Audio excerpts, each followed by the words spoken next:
Hello and welcome to Odds on Premier League match day 8 after the international break. Yeah, we are back to analyze this very interesting Premier League with Arsenal top of the table, with Liverpool 3 defeats in a row. We have Liverpool, Man United, and now the bookies, Tom, place Arsenal as favorites to win the Premier League. Oh, that's interesting. That's really interesting.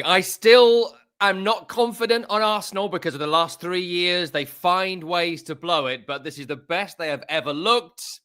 Yeah, I can see it. I don't know. It's going to be good. Yeah, they are beating the teams. Is not thrashing, is not really entertaining, but they are doing the job as you tipped, actually, against West Ham. So we have a great week ahead, a great weekend with a lot of good games. Remember, we are back from the international break. We have Champions League, so we might see many surprises. So, guys, you are already leaving your comments in the video.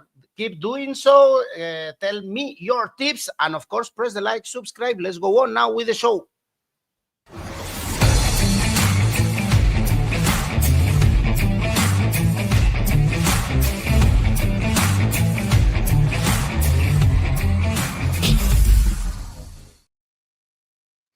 And the early kickoff is really interesting. Nottingham Forest, Chelsea. People say never bet on early kickoffs. And here we have Chelsea as favorites. I guess everyone is thinking about backing them, and since they were able to beat Liverpool before the international break. Also, Benfica, far again from being brilliant, but 2 important wins. Yeah. And also the eyes are on Postecoglou. He might be sacked. He might not get into the November break. Who knows? But the numbers are talking by themselves. Lost to Newcastle, to Midtjylland, to Sunderland. Is only 1 point in the last 5 Premier League games. So this Forest is looking really bad. They do look bad. I think that's a fair assessment. And there is some surprise that Ange Postecoglou remains the manager of Nottingham Forest following the international break. But, I mean, look what's out there. I think the only really good boss that became available recently was Nuno Espirito Santo. And the reason he was available is because he left Nottingham Forest. The rest of the market is Sean Dyche and now 𝗀𝗵cie and other managers who have got very significant flaws. And so I think Evangelos Marianakis, Mr. Marianakis, who is very popular with the Forest fan base because of what he's done for the club, is being given some leeway here. I think people know what he did with Nuno was kind of wild, that the Edu-Nuno fallout was unfortunate, and to replace him with Ange Postecoglou in this moment was a mad decision. And I think everyone can see that. This might work in the long term. In the short term, it clearly hasn't worked. And I think because of how good Sunderland specifically have been at the start of this season, I think Burnley and Leeds still go down. Sunderland, I think, have a great chance of staying up from the platform they've built themselves. But all these teams like Forest and even Fulham now, West Ham certainly, Wolves certainly, 1 or 2 others, they're like, oh, hold on. It's not 3 whipping boys this year. We might actually need to be good. And so that's why there's a sense of panic around Forest. And this game is really interesting because the next games are also pretty tough for Forest. A really bad run coming up. Has Postecoglou got his ideas over to these players? Have these players bought in to Ange Postecoglou? I think 12 of the squad were away on international duty. 5 of the first team I'd expect this weekend were away. And it's going to be fascinating. There is no evidence really thus far, beyond maybe some of the Betis game in the Europa League, that this team are buying into this manager. They have looked defensively very open. Murillo now looks exposed. Milenkovic can't play high line. Morato was good coming off the bench last season, but certainly shouldn't be starting Premier League games. And you could go on and on. They've got 2 class players in Anderson and Gibbs-White. Beyond that, you'd have doubts about the rest of this team. I could see that squad going down without those 2 players.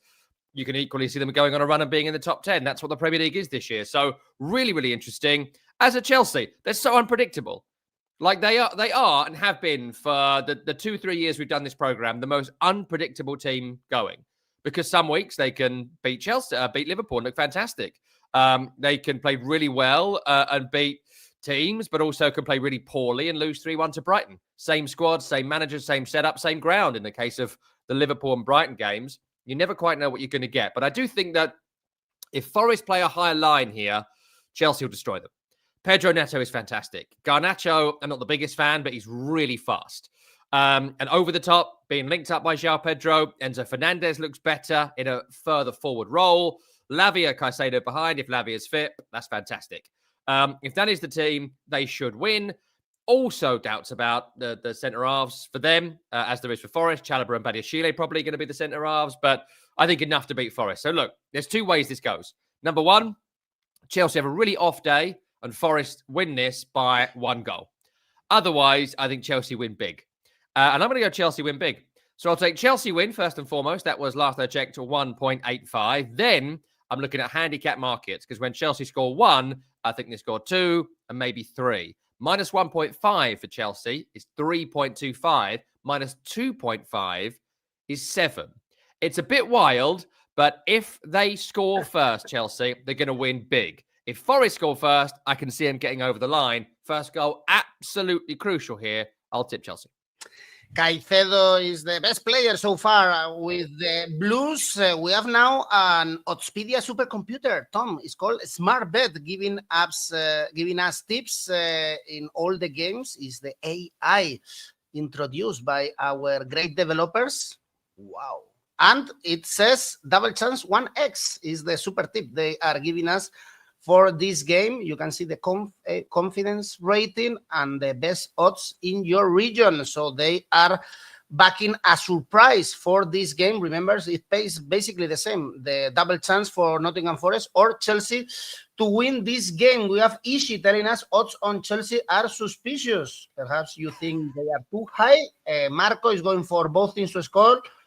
𝗀𝗵𝗀𝗀, Chelsea scored 2-1, 3-1, or 4-1. Chelsea easy win. Yours is following you. Next game, Brighton, Newcastle, another tough game to predict. Look at the odds. It pays exactly the same. Brighton to win or Newcastle to win. It means that the draw is very likely, and Brighton drew with Wolves before the international break. Is the best team for both teams to score in the Premier League. 6 out of 7 games. The problem is that Newcastle is the worst. Only 2 in the 7 games we've seen in this Premier League. And one name, I guess, Tom, 𝗀𝗻𝗿𝗀, he also scored with Germany. What a landing in the Premier League. Yeah, it looks fantastic. Great in the air. We were told he wasn't very good in the air, and turns out he's absolutely fantastic, but also great with his feet. His penalty in the last game was, oh my God, was so good. Score a great goal from the penalty spot, indeed. Just beautiful execution. The way he struck it, the way he sort of swung his leg at it like he was a lumberjack holding his axe down by his legs and then just like kipping it forward. It was amazing. Yeah, I love him. Absolutely love him. Love watching him. I'm looking forward to when he gets his haircut, but that's a whole other thing. Your point on Brighton is well taken. And how many times last season? Was it 25, 30 times? Both teams to score in a Brighton game is one of the safest bets going. Like, it continues to happen in the league. 1-1, 1-3, 2-2, 2-1. So whenever you do any Brighton bet, it's usually pretty safe to do a score line and both teams to score, or just do both teams to score. And your point as well, it absolutely screams draw, this game, because these are 2 teams with lots of positives, but 2 teams with some significant deficiencies. And I think with Brighton, the problem is Mitoma and Minte have not hit form at the start of this season. They are so crucial to everything Brighton do. This is not a particularly deep Brighton squad, as ever. And Mitoma and Minte just haven't quite been consistent in ways they have been in previous times. They're flashes, but you need them to have really strong performances and not a great deal of rotation in there as well. Sometimes 𝗀𝗻𝗀𝗀's in, sometimes 𝗀𝗀𝗀𝗀's out. That's going to be an interesting watch, whether he starts and plays the full 90 minutes in this game. Ayari, the Swedish international midfield, has been probably the exceptional player for me, for Brighton so far this season. But there is a little bit of a lack of creativity, consistency about Brighton right now that isn't really kind of what we'd expect from them. And they could do with the win because they aren't really, I think it's 1 win in 5 in the Premier League, 1 win in 4 certainly, and that was the victory at Chelsea. Aren't getting over the line in games. And if Danny Welbeck doesn't score, no one else is really scoring, and they are conceding in every single game. So lots of concerns there for them. In terms of Newcastle, I think they are looking a lot more settled. There was a run before Bournemouth, which they drew 0-0, where there was injuries and there was obviously the aftermath of the Isak sale, 𝗀𝗻𝗿𝗀𝗀 setting in, all that sort of stuff. Now, looking pretty solid. 𝗀𝗻𝗿𝗀𝗀, Elanga, Gordon, great front 3. The midfield 3 is fantastic. Bruno, Tonali, and 𝗀𝗏𝗏𝗀. 𝗀𝗏 is looking better at centre-half with Botman and Byrne. They can go to 3. They can go to 2 centre-halves and 4 at the back. Lots of versatility. Lots to like about Newcastle. I'm still not confident enough away from home that they are going to be able to win consistently. At home, I'll back them pretty much every week. Away from home, we'll see how it goes. So absolutely screams draw at 3.66. That's my first tip here. I do think both teams will score. My most likely scoreline is 1-1. But if you bung in 0-0 on that as well, and Newcastle have drawn, I think, 2, maybe 3 0-0s away from home this season, bung them together as a group, that comes in at 4.5. I think probably 1-1, but 0-0 just makes it slightly more likely for you because these teams are going to cancel each other out a lot. If there is going to be a winner, it's going to be a tight scoreline. It's going to be a tight game.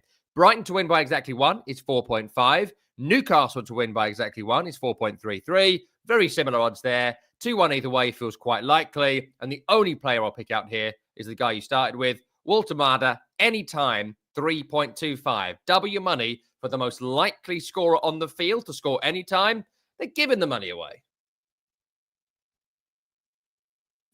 You were correct, Tom. Brighton was the best team in both teams to score last season 27 times together with Fulham. So they are following the same path this season. Both teams to score, Newcastle to win. Both teams to score also for 𝗀𝗲𝗿𝗀𝗄 over 9.5 corners.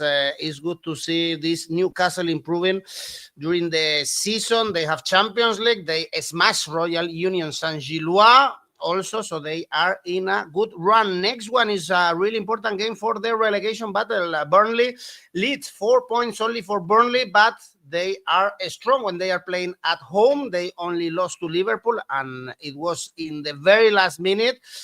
So it's very important for the home team because the away team leads with 8 points. I think it's a good tally now in mid-October. They lost to Spurs. It was a really, really entertaining game. I think you also predicted that. And they drew with Bournemouth. Before that away, they were already able to beat Wolves. Tom, 2.3 maybe is a bit short to back Leeds here. Yeah, I mean, the trouble is it's a bit short, but I think that's going to be the result. So you have to go with it in the end. I mean, I don't find Burnley tempting at all in this game or in any game. It's no wins in the last 5. It's only 1 point in the last 4 in the Premier League. They are conceding, obviously, in every game with those score lines. And I saw a graphic a couple of days ago which said they were the worst team for being effective in attack and giving up chances in the league. So not a great combination of things. 2 against Villa, 5 against City, 2 against Cardiff in the cup. So look, Scott Parker's not a Premier League manager, and I think he's proved that a few times now. Very good Championship manager. He's like handsome Neil Warnock. Like, he's amazing in the second tier, but he is not a Premier League manager. He hasn't got a Premier League squad here. I don't think there's anyone when they go down who'll be playing in this division next season. That's a big concern. But he's sort of going about it in the way that Burnley got promoted. And why wouldn't he? It's very negative. It's very defense first. And that's great if you can stop conceding goals. They are not doing that, as we've proven. And so those are concerns. Offensively, Foster, Anthony, Larsson, these aren't people who are going to score 10 to 15 Premier League goals. Look, I think they're not going to go down embarrassingly like Southampton did or Burnley have done in previous seasons, but I struggle to see them getting above 25 points, unless, of course, they win games like this and can get 10 to 12 home wins. So it's a massive weekend for Burnley. In terms of Leeds, I think they'll be in and around it. I'd still tip them to be 19th come the end of the Premier League season. I think that the centre-half pairing of Rodon and Strike got really found out against an exciting-looking Tottenham, to be fair, last time out with Simons and Kudus and 1 or 2 others. But they got pulled from pillar to post by a Spurs front line that hasn't really got anywhere near its best yet. So that's a concern, I think.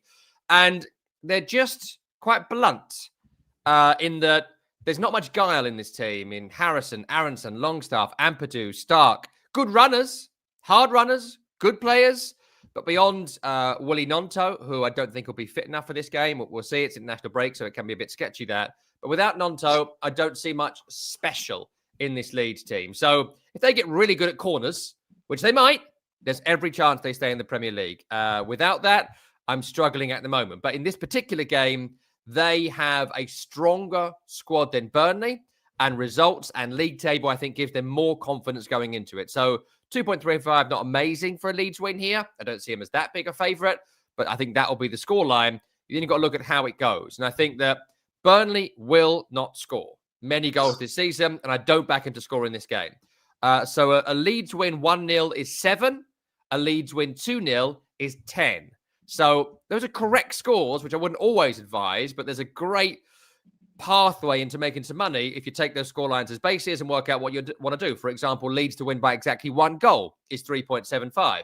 That's covered by 1-0. I don't think it'll be 2-1, so maybe go for that instead of going for the 1-0. You can also find a nice group bet here of 1-0, 2-0, or 3-0. 3-0, I think, is for the Birds, but 1-0 and 2-0, also 3.75. I can't see Burnley scoring, and if Leeds score 1, it's game over. Narrow Leeds win.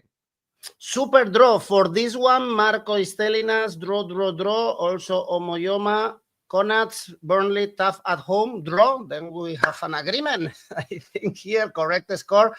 Goalless draw in the first half. Burnley, Asian handicap +1 for Millie. So our audience see this game as a tough one and a really tight one. Next one, also very interesting. Perhaps the two surprising teams in this Premier League start. I'm talking about Crystal Palace and Bournemouth. Palace 12 points, lost to Everton. Is the first defeat of the season after beating Liverpool, and Bournemouth keep winning and keep winning. They beat Fulham 3-1, 14 points. What a start for both teams. Yeah, I think even without the Everton loss, which came as a surprise because of the form they've been on, I think the whole Crystal Palace season has been fantastic thus far, but we are still in the beginning of the season, and so they're building platforms. There's no guarantee either are going to have a great campaign from this point. So this game is really interesting for both teams in that if they want to push on to be top 6, top 8 challengers this season, it's games like this. It's building on a platform that's going to get them there. There's still every chance they both finish in the bottom half this season. So we'll see how it goes from here. But look, Crystal Palace at this point, everyone watching this knows how they play. There's no point me going through it, really. They aren't going to make many changes. They don't have a particularly deep squad. The only doubt is whether Adam Wharton is fit. If he's fit in midfield and plays alongside 𝗀𝗵𝗄 and Pino starts in the Eza position. Beyond that, it's going to be as you were for them. The concern might be that they are leaking goals, Crystal Palace. And it's only like a goal a game, 2 against Everton, and a lucky winner at that. But in every single game, they are dropping at least 1 goal. That will concern Oliver Glasner because going forward, they don't create an amazing amount of chances. And when they do, Mateta has been taking them, and Sarr has been taking them, and even Daniel Munoz has been taking them in recent times. But I think that when the front line stops firing, happens to every team, I'd be concerned about the goal creep that's been going on. In terms of Bournemouth, fantastic start. High energy in every single game. Clever substitutions. Players continue to be disciples of the manager, Andoni Iraola. Full faith in him from Semenyo and Tavernier and Adams and Scott and Evan Nielsen. All these guys fully believe in the jobs assigned to them by Andoni Iraola. No player is too big for the club. You can see that in performances, and there's some tremendous technical ability as well from Semenyo, specifically, who's been fantastic this season. The latest player to be given the he's too good to play for Bournemouth, he should be playing for Liverpool treatment, which will be an endless story for 18 months until he inevitably gets sold because of, capitalism. They're a real dangerous team, but there's every chance they cancel each other out here. Because I think they are both so hardworking, so well organised, so well drilled, with so many players who fully believe in the manager. I think Bournemouth have every chance of coming away with victory, but I think it screams draw at 3.5. If Palace are to win, I think they're able to stop that leak of goals. If that happens, it's Palace and under 2.5. That comes in at 5. That's a 1-0 win. That's a 2-0 win. And they're able to go back to keeping clean sheets. If Bournemouth score, Bournemouth will get something in this game. I would not back Palace to score 2. I'd certainly back them to score 1 in this game.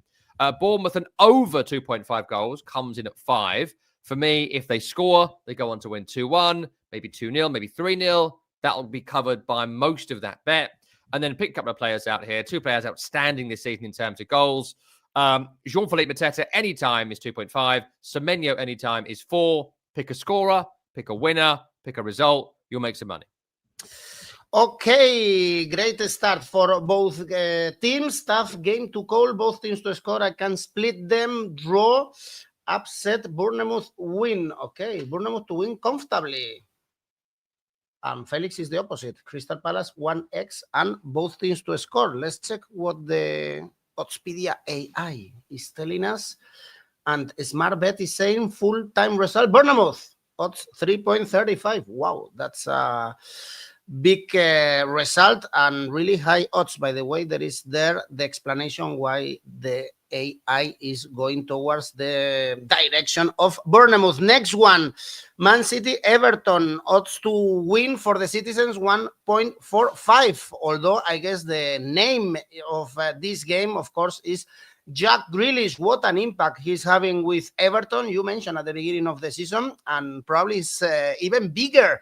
He scored the winner in the last game against Palace, and Everton has had a great start of the season, way better than in previous seasons where they were struggling. And now also, Tom, Man City are only 3 points away from the top of the table after beating Brentford. Not a brilliant game, but Haaland is brilliant, and he's been superb in this start of the season, and this is also very important for Pep.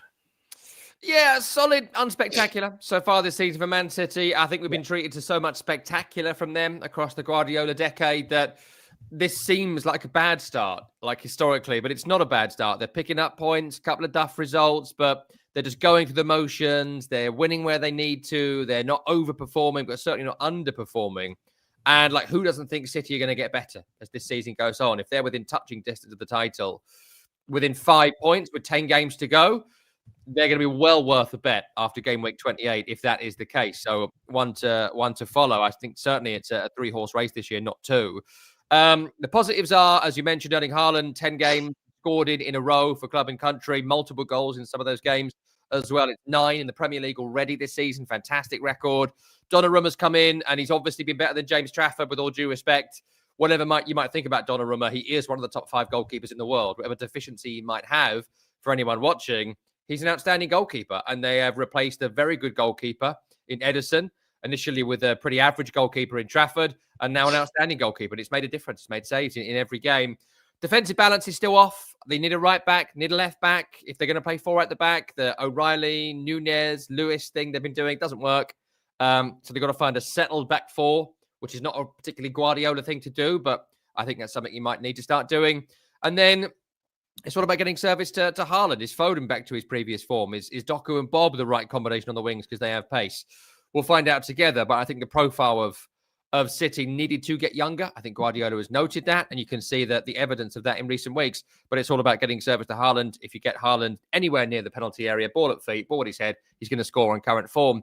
You mentioned Grealish, of course, can't play against Man City as they're his parent club. That's a problem because I don't really think anyone else has been particularly outstanding for Everton at the start of this season. And 𝗀𝗏 has flashes. Alcaraz, when he's on the field, has moments. Dewsbury Hall scored a great goal at Wolves. Beyond that, has drifted in games. Barry and Beto up front, I don't think are going to be Premier League standard. Midfield's a bit slow. 𝗀𝗏𝗏𝗀, I think he's 36, maybe 37 in central midfield, and looks every year of it. And the defence can be turned. And if they're turned, you're waiting for Jordan Pickford to make a great save to keep them in game. So, look, I think Everton will be fine this year. I don't see top half, but I think somewhere between 11th and 15th without a great relegation battle come the final 5 games, which will be a nice change of pace for them. But I think in this game, David Moyes has played this sort of game for so many years, for so many clubs, and he doesn't often win them. They're going to low block. They might concede an early goal. They'll continue to low block. They might go up the other end and nick a goal. But as the game wears on and wears on and wears on, City will score late and win, I think, reasonably comfortably in the end. So take the City win at 1.45. I can't see Everton scoring because without Grealish, there's not a great deal of creativity. And if the chance falls to Beto, he ain't going to score it. So City win to 0, 2.25. Quite like that.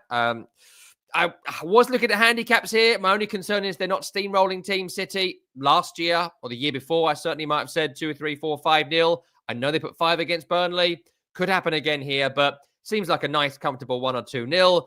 And the only thing worth betting on with City really is Haaland. Look at the Haaland market. First goal, 3.25. Pretty decent. Who else is going to get it? 2 goals for Haaland, 4.33. A hat-trick for Haaland at 15. If he's fit, came home early from the Norway camp, but I think it was a friendly the second game, so came home as a precaution. He's had a week off. Fit Haaland, raring Haaland. He'll score in this game and City will win. Routine Man City win. City to win the first half. Doku to score or assist or both. He's also been great. And my bad, indeed, Grealish cannot play. So he won't be available, unfortunately. Let's go to the next game. Sunderland Wolverhampton. Sunderland favorite. Odds are 2.6. And this is a massive game for the relegation. Even if Sunderland at this moment in time, they have 9 points more than Wolves. So if they win, it's 12. It's a massive distance. In October, they lost to Man United, remember, before the international break. But at home, 2 wins and 1 draw. And Wolves getting slightly better, Tom. They drew with Brighton and with Tottenham, 2 tough rivals before the break. Perhaps another draw here, or you are leaning towards Sunderland? I'd probably just lean towards Sunderland, but I think a draw is likely. Look, Sunderland are going to be in the bottom 6 this season, and it's all been very exciting to watch them win a few games at the start of the campaign, but they have had some lovely fixtures, including a West Ham who weren't ready for the season, Brentford in the infancy of the Andrews era, Aston Villa in their worst run of the season, Forest when Postecoglou's taken over a couple of days after Betis. Like, it's all fell quite nicely in terms of fixtures for Sunderland. United didn't, and they lost 2-0 when it was comfortable for Man United. A poor Man United walked over Sunderland like they weren't there. I think you're going to see a lot of that this season. Mishmash of new players. Some have been good. Xhaka. Some haven't been so good. Adingra, Masuaku, 1 or 2 others. So still trying to kind of work out what Sunderland are, and I think that has helped them in the opening weeks of the season. I think they are more of a known quantity at this point, and the results might start to tail off. But already got such a fantastic platform to stay in the league. I think that they're more likely than not, as we speak today, to make it. And at home, as you mentioned, they picked up some pretty decent results. Isadora scored goals. Xhaka has looked good, but I do wonder what happens when their backs are against the wall. Sunderland. It's not happened much this season, and Man United did it in the last game, and they had no response. So I think first goal in Sunderland games clearly going to be really, really important. In terms of Wolves, still waiting for their first win. Maybe should have got it against Brighton and considered that late goal to Van Hecke's header. Maybe should have got it against Tottenham. Same story with Palhinha. Look, this is a poor team. It's a poor team who have sold their best player. They've not particularly invested that money back into the team. And no one is particularly outstanding so far. I think 𝗀𝗀𝗄𝗏, the centre-half, has come in, looked quite good alongside Bueno. That's maybe a better balance than what they were doing before with Totti and the other centre-half, whose name is 𝗀𝗏𝗄𝗏, who hasn't been particularly good. So good to get them out. I think it's a better defence for Wolves than they had a couple of weeks ago. Andre and Gomez in midfield don't have much movement and flexibility. That's a problem in this Premier League. And then, I mean, Arias is okay. He's fast. But is he going to be the man who gets 10 assists for Stratton Arsen this season? He has to be if they're going to stay in the Premier League. So, look, I think that I don't think it's going to be a pretty game. And I can see a scenario where Wolves score a couple of goals and Sunderland crumble. But there's nothing about Wolves so far to suggest they can win a game. Into game week 8 yet to win one. So Sunderland win at 2.6 feels quite generous considering their home form. Absolutely take that. I don't think it's going to be a thriller. I think it'll be pretty low scoring. There's not many goals in either of these teams. Sunderland have scored 2 goals in a game in just one of their last 5. It was 1 against Forest. It was 1 against Villa. And then 2 against Brentford. And that was a late winner. They're not big scorers. If they're going to win, it's under 2.5. That comes in at 4.5. Sunderland win to 0 beyond Stratton Arsen. No one scores for Wolves. That's 3.75. 1-0 on its own is a really generous 7. Screams 1-0 Sunderland to me. So I might take that. All right, Tony Bonjobu. I feel Wolves will put a fight here, knowing this will be one of the easier fixtures. Wolves surprise win. Well, the odds are good if you think we are going to see a surprise. Also, Marco Paul, Wolves to win and over 1.5 this time for Wolves. Let's see if they are able to win this one. It will be massive for the relegation battle. Right now, Burnley, West Ham, Wolves are the bottom 3. And the last game we have on Saturday is Fulham, Arsenal. As I said in the intro, Arsenal top of the table, favorites now to win the Premier League. If you want to back them, 1.95. So the value is on Liverpool, by the way, 3.8 now to win again the title. And a spectacular probably Arsenal, but doing the job. Still a lot of room for improvement. Beat West Ham and Olympiacos and Newcastle in the last game. So it's 6 wins and 1 draw since the defeat against Liverpool, and now they have to play in Fulham, which is not easy. Tom, the best results came at home, and 𝗀𝗵cie Cottage, they've won everything this season apart from the draw with Man United. Yeah, the Brentford, Leeds and Cambridge doesn't impress me much. This will be the biggest test, obviously, of Fulham's home form this season. And they've got one or two issues here as well. Rodrigo Muniz is out. I was told yesterday that it's likely Raul Jimenez is going to be out. So who plays up front is going to be an interesting question for Fulham this weekend. Josh King has excelled at times this season. Emil Smith-Rowe has not backed him up particularly well beyond the assist in the Man United game. He's not really done too much this season on the field. In central midfield, Sasa Lukic is out until November, maybe December. So probably Tom Rennie, who's 36, club legend, might have to start in midfield. That's a concern for me against this Arsenal midfield. Defense is good, but still no Anthony Robinson. So, look, a few players out for Fulham. And there's also this general disquiet at Fulham as well, considering it wasn't a big spending summer. Marco Silva clearly wants to leave the club at the end of this season. He'll be hawking around for a new job at some point if something came up for him during the season. If Forest came up for him, I wonder whether he might jump away from Fulham because there's nothing to achieve for him there moving forward. And that could maybe be a problem. Plus, they're not too far away from it at the moment. I think it'll be a bottom half finish for Fulham this season, and it's whether they can avoid the mess below, which currently looks like it's going to be 6 teams. I can easily see it being 7, being 8, being 9, and Fulham will be in that group if it is 9. So, yeah, home form has been good, but injuries going into this one are going to be a problem. In terms of Arsenal, they're just so consistent. Just so consistent. 2-0, 2-0, 2-1, 2-0. This season, they're scoring the first, they're scoring the second, they're closing it off. They weren't great against West Ham. They weren't great against 𝗀𝗵cie. They weren't great against Newcastle. But they're getting the job done. They are incredibly solid. The back line of Calafiori, Gabriel, Saliba, and probably Timber, that's one of the best back fours we have seen in the Premier League, maybe for a generation.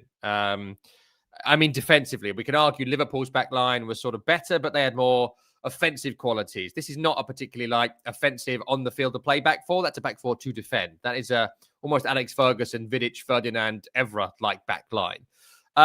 Midfield is, I think, without Odegaard, who's injured, Eza drops deeper, which I kind of thought he would do, and becomes the more creative force in the midfield with Rice and Zubimendi. I think that's got a real nice balance. Saka is fit. Left wing is a debate. 𝗀𝗻𝗄 starts up front. I think with every Arsenal game, I do it every week. It came in last week. It came in a couple of weeks ago. I'm going to keep on doing it. Obviously, go for an Arsenal win at 1.6. Arsenal win to 0, one of the safest bets you're going to have across the season. It's going to come in 15 times at least. That's only 2.5. Always worth taking. 1-0, 2-0, 3-0 as a group bet is 2.88. Screams 2-0, frankly, if you go for that on its own. It's daring, but always worth doing. And it's Arsenal. Look at the corner market. Between 12 and 14 corners in the game is 4. So an Arsenal win and your corners bet. Nice money there. Well, Stephen Boyle also Arsenal 2-0. Correct score, David. Arsenal corners, Kings to win. Konats first half draw. Full-time Arsenal is 4.35. Could be a good option indeed. Yeah. Or George Allen thinks we might see a dodgy goal for Arsenal in the injury time to win the game. Is the last one is Arsenal to win and both teams to score. A bit more unlikely, this one. And we have two great games. On Sunday, Tottenham Aston Villa is the first one. Spurs beat Leeds 1-2 in a great football game. Kudus scored the winner, important win, because we had many doubts in the draw or in the draws against Bodo Glimt or Wolves, and the opposite for Aston Villa. Their season started before the international break, since they are in a good run now. They beat Burnley and Fulham. They also won both games in the Europa League. So we are seeing the Aston Villa we expected, at least, Tom, closer to the European spots, not in the bottom 3 like it was at the beginning. Yeah, they had a bad opening couple of weeks. But you can go on a run of 4. At the start of the season, what's funny about it is that you can lose 4 games in a row, and in the macro of the season, it won't really matter. But because there's no build-up before that, it can seem like a disastrous start. But I always say to people, wait until you're 10 games in. And if you're 10 games in, where Villa are going to be, it's all absolutely fine. And that's the same for Tottenham as well. I still think there are some teething issues with the Thomas Frank setup. And I think that losing out on Eza and Maddison being injured, it's an evident problem. because there is a lack of creativity in that forward pass. There's a lot of getting it into someone like Simmons or Kudus and asking them to carry the ball 30 yards upfield and do some magic. Worked against Leeds. The Tell goal was a great example of that. A great individual moment, as was the Kudus goal as well.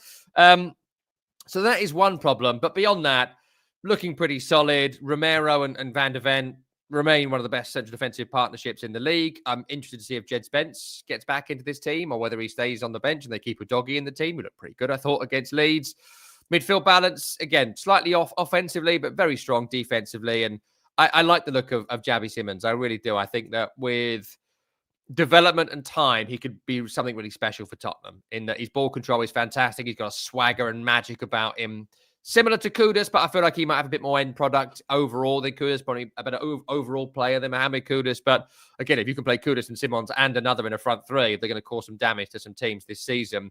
And in terms of Villa, my only concern really is that Ollie Watkins comes into this game with a reported injury. And so if he's not available, I don't know what that front lineup looks like. Does that mean that Marlin goes into central striker? I know he scored a couple of goals against Burnley, but I don't see him as a consistently good enough Premier League player. We'll see. I think the best player so far this season has been John McGinn. He's been absolutely outstanding. Morgan Rogers, who played for England a couple of days ago, is not quite getting to last season's quality as yet, but I've no doubt it'll get there. But there's still a few things of concern for Villa. The issue with Emi Martinez in goal, how fit is he? How dedicated is he? That's been an ongoing conversation. 𝗀𝗵cie Tielemans has lost a bit of the midfield control that was so important to him last season. So look, there's a few problems there for Aston Villa, no doubt about it. But the form they've been on has been really, really good. What's notable is that both teams, when they've won or whatever result they've got recently, it's been in the margins. These games have been won in the margins. These are not teams that will blow you away, but they are teams that know how to win when the going gets tough. Look at the Leeds game. Look at the Burnley game for Villa. Look at the draw against Wolverhampton Wanderers where Spurs salvaged something. Look at Villa, the way they came from behind to beat Fulham in the last 15.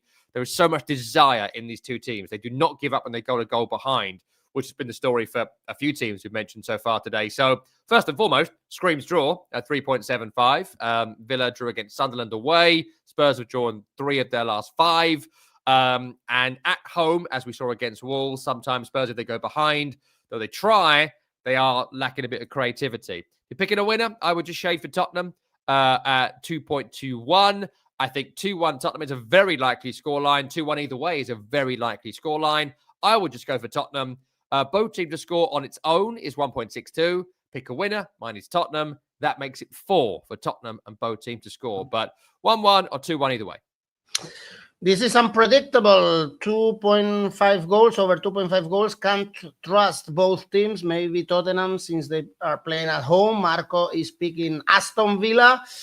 And also Konat's Spurs have been unconvincing both teams to score. This is a tough one to predict. Indeed. Next, Liverpool, Man United. Great game with both teams in trouble. I would say Liverpool 3 consecutive defeats. Many questions about Arne Slot and the way he's managing the team after the summer transfer window and all the new signings, problems everywhere, I would say. Defense, midfield, attacked. And now they have a Man United with Amorim saving a match ball against Sunderland, and the head-to-head actually between these two teams in the last years, Tom, is really leveled, even if Man United have been crap overall. But if we forget the 7-0 3-4 years ago, it's been really, really level. Even last season, we saw a draw in this game. What do you expect? It's a tough one, I would say, and very important for both sides and managers. Yeah, if it wasn't for the history of the two clubs, the two most successful clubs in the history of English football, I think you'd say it's a clear Liverpool win. But Man United have, as you've mentioned, pulled out some great results in this fixture in recent times. A 2-2 draw here in January, I think it was. There was another 2-2 draw on the 7th of April, 24 at Old Trafford. There was the famous FA Cup game, which was won by Man United late on. So they do often pull out something special for the game against Liverpool. Of course, the alternate is that if Liverpool do play to their abilities, they can thrash them for 5 or 7, as they've done in recent years as well. Look, Liverpool's issues are interesting in that they've brought a lot of players in. There's obviously a bedding in time for those new players. 𝗀𝗀 has only just become fit, but they've got 𝗀𝗀 and 𝗀𝗀𝗃. And I have not seen much evidence thus far that he wants to play them together. We'll find out if they can play them together. But was that the plan? Did they need both when it was evident that they were centre-half short? 𝗀𝗃 had another howler of a game against Chelsea. I think he's getting worse and worse for Liverpool, and it's a massive concern. And that leaves Virgil van Dijk exposed. If you're going to play Van Dijk, I've been saying this is the Community Shield. You've got to play Robertson. 𝗀𝗃 is a good player, but Robertson protects Van Dijk. And if you don't play Robertson, Van Dijk looks exposed. And it's absolutely obvious that is happening. And the manager is not either noticing it or fixing it, or he's overly concerned about it. And maybe you don't have to be in some games, but you certainly should have been away at Chelsea. And you certainly should be in the game against Manchester United. Plus, they've signed Florian Wirtz, who is undoubtedly talented, but he's kind of falling into that Kai Havertz hole of great in Germany, not great in England. And I'm sure he'll have a perfectly consistent Premier League career as a 6 or 7 out of 10 player. I don't spend £100 million on a 7 out of 10 player. I spend it on a 10 out of 10 player. And so far, we have not seen it. I think it's a very good argument to say Florian Wirtz is not in Liverpool's strongest team today. And there's a great argument for Mo Salah not being in Liverpool's strongest team as well so far, considering his start to the season has been really ineffective. So loads of problems to solve for Arne Slot. Very luxury problems, considering that it's like, oh, do I play 𝗀𝗀 or Wirtz or 𝗀𝗀𝗃? Every manager and every club in the world would love that problem, but it is a problem that he needs to solve. In terms of Man United, it was a good win against Sunderland. I don't want to disparage it, but Sunderland were poor on the day, and I think they, we discussed Sunderland already, but I think Man United scored that opening goal and were just able to navigate their way through very nicely. The system worked in that game. The way they played worked in that game. Mason Mount in the front group made a big difference, I think, whilst he was on the field.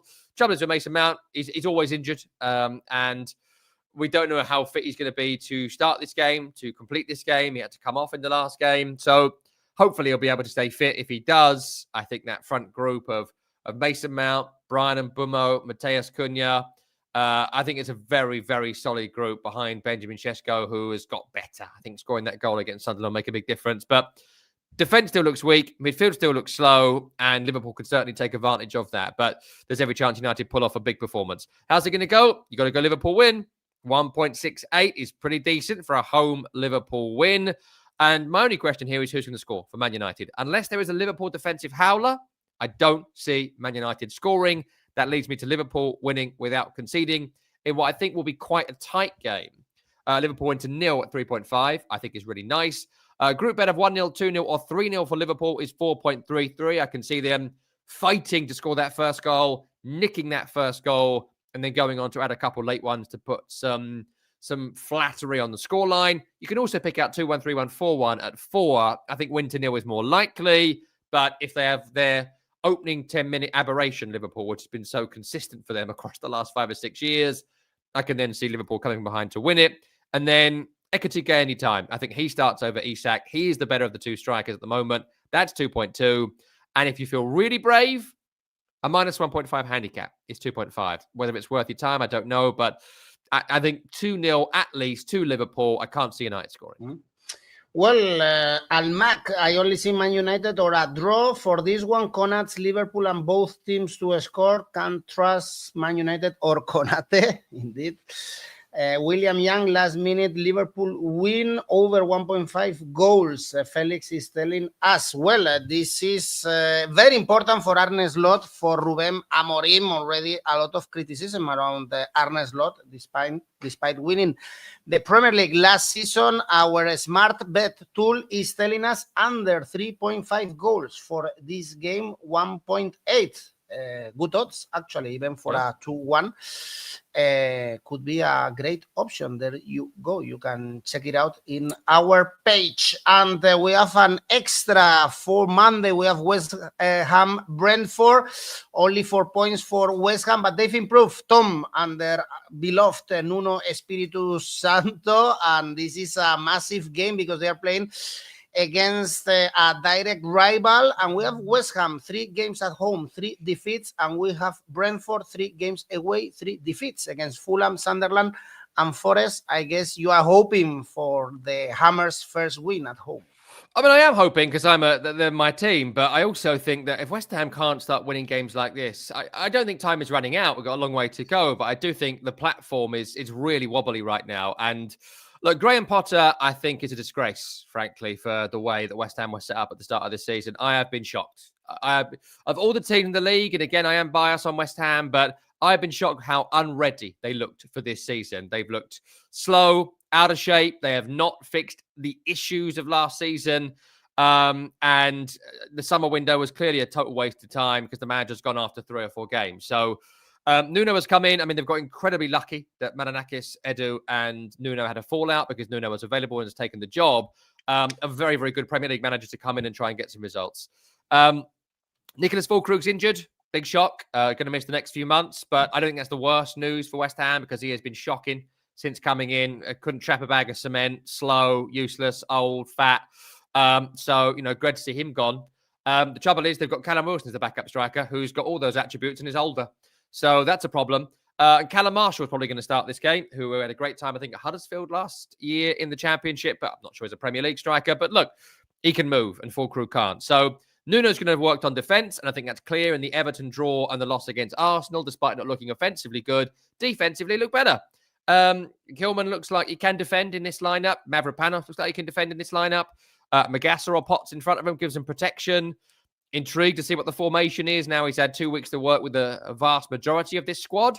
And what the balance looks like. Maybe Paqueta starts up front and they bring in Potts and 𝗀𝗀𝗄𝗃 and Fernandes as a midfield 3. We'll see what he does. But look, West Ham have got to win. I think there have been improvements. I think under Nuno they will improve. I think under Nuno they will survive.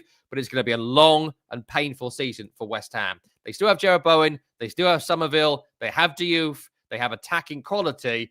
If Paqueta pulls his finger out, every chance he can do something as well. So that's them. In terms of Brentford, I think that at home they can take on anybody. Away from home, as you mentioned, they have looked quite poor. They're a very negative side, and there isn't a great deal of creativity in it. I think you're hoping for 𝘀𝗵𝗀𝗃 to do something special, which he did last season. Hasn't done as much this campaign. Or you're looking for Jordan Henderson to find a ball over the top to 𝘀𝗏 and Thiago, and they'll take care of the rest, which was the story of the Man United game. Beyond that, there's the Coyote long throw, and that is about it. I think this game is going to be really, really ugly between two teams who will be hoping to not be the 18th team when the music stops come the end of the season. I think it'll be Burnley. I think it'll be Leeds. And I think it'll be one other. And it could be Brentford. It could be West Ham. It could be Wolverhampton Wanderers.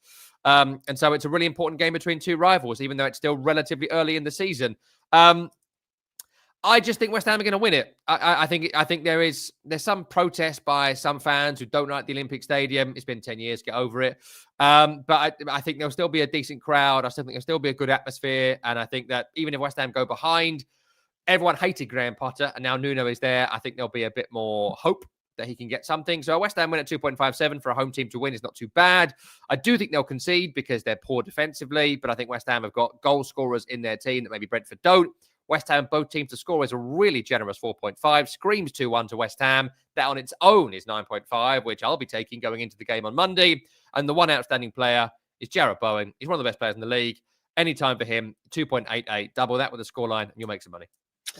Well, Onana, Nuno Espírito Santo is a good coach. I'm sure he won't lose his first match at home as West Ham manager. Under 2.5 goal for Connats and Dorrain.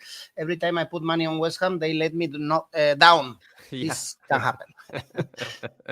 Welcome to the club. Welcome to the party, pal. Well, guys, this is it for our match day 8. Liverpool, Man United back from international duty. We have 1 month to enjoy the Premier League until the next international break. In the meantime, you can post your tips in Oddspedia and participate in our tipster competitions. And we have a special one for a special competition. And Tom might be the special one after Jose Mourinho EPL competition. There you go. You can post your tips. You can win some cash prizes. And of course, you always have rivals if you want to create your own tipster competition. Tom, safe bet? Yeah, tricky one this week, but I think Man City are a safe bet to beat Everton. You get that around 1.36. I think that's an easy, safe bet there. It's a tough week, actually, this one in the Premier League. And the ACCA? Three-team ACCA, nearly went for a quad, but a treble for you. Man City beat Everton. Arsenal go to an underpowered Fulham and win. And I'm also putting Chelsea to win at Forest, which throws a bit of spice into the mix, 3.87. Tough one, tough one. This one, thank you, guys. Thanks, Tom. See you next week. Bye-bye.